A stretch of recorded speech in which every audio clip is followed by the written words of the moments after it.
তুলে দিলাম আজ।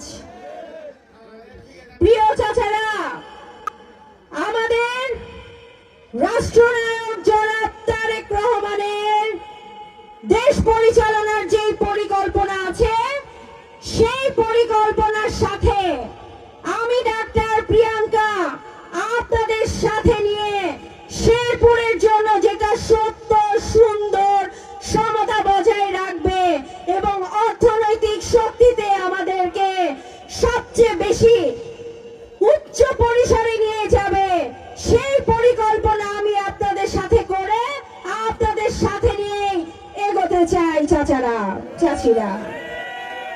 এবং আমার আপনার সকলের পরিকল্পনা যখন একমতে পৌঁছাবে, তখন আমি আপনাদের সামনে সেটি উপস্থাপন করতে চাই।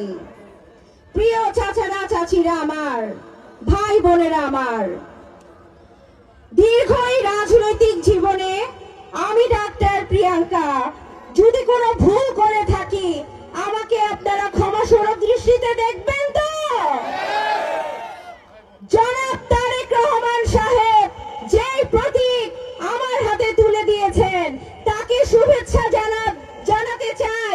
সকলে একসাথে হাত নেড়ে সকলে একটু তারেক রহমান সাহেবকে শ্রদ্ধার্থে হাত নাড়াবো, হাত নাড়াবো সকলে। অ্যাটলিস্ট 50 সেকেন্ডের জন্য হলেও আমরা হাত নাড়াবো। এই শুভেচ্ছা জনাব তারেক রহমান সাহেবকে, যিনি একজন নারী প্রার্থীকে সম্মানিত করেছেন ময়মনসিংহ বিভাগের মধ্যে, এবং যিনি একজন চিকিৎসককে সম্মানিত করেছেন, সর্বোপরি তিনি শেরপুরের সন্তান ডাক্তার প্রিয়াঙ্কা, আপনার মেয়ে, আপনাদের মেয়েকে ধানে শীষের প্রতীক দিয়েছেন। এই প্রতীক নিয়ে আমি আপনাদের সামনে উপস্থিত হয়েছি চাচারা আমার। এই প্রতীক 12ই ফেব্রুয়ারিতে প্রমাণিত হবে তো?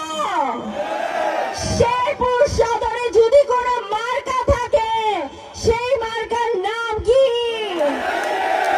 কোন সে মার্কা?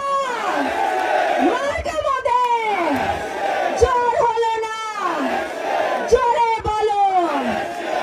12ই তারিখ আমরা ধানে শীষে ভোট দিব ইনশাআল্লাহ। আপনাদের সকলের দোয়া এবং ভালোবাসায় আমি একদিন শেরপুর সদরের জনপ্রতিনিধি হব। তবে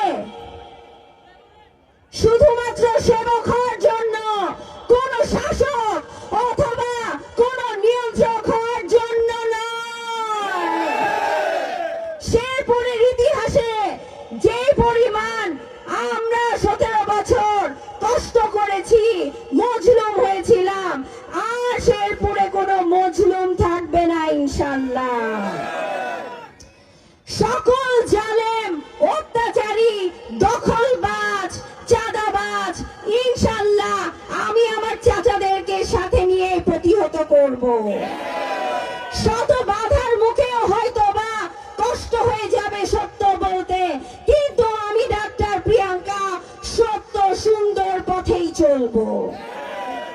আর যারা অপরাধী করবে, অপরাধী হবে, তারা দলের হোক, দলের বাইরে হোক, আমার স্বজন হোক, আমার নাম ভাঙিয়ে কেউ যদি কোন রকমের অপরাধ করে, কোন রকমের অপরাধকে ছাড় দেওয়া হবে না চাচারা।